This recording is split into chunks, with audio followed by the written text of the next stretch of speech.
I think the key takeaways, as he highlighted for the session today, if I summed it up into maybe three things, the first one is this concept of providing the evidence. And so providing the evidence is around the agents helping collate, assess, and provide some sort of indication as to the relevance to risk of the information it's dealing with, whether it's unstructured or structured information.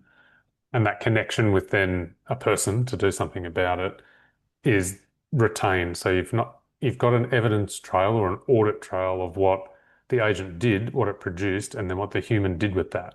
And I think that's to our regulatory part of the conversation earlier, is super critical. So that's takeaway number one is this approach to create these evidence boards.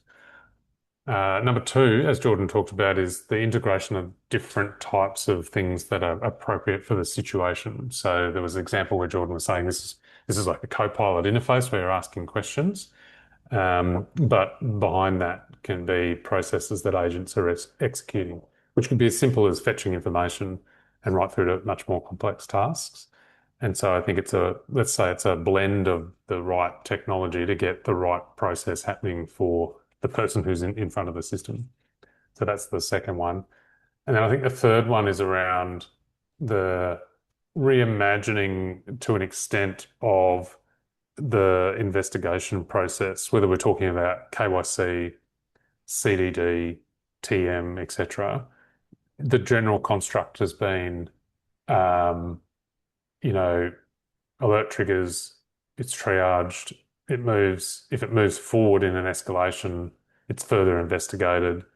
And then there's normally a third step, which is kind of bringing that together and articulating the risk and making a decision about disclosure.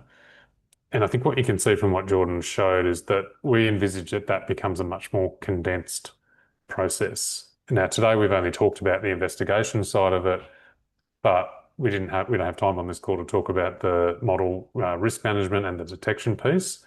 There is a complementary capability that we've got around making sure the right alerts are surfacing for review, because we're highly conscious that you don't want to have high false positive and high volume flowing through, even though agents will give you capacity back to deal with that.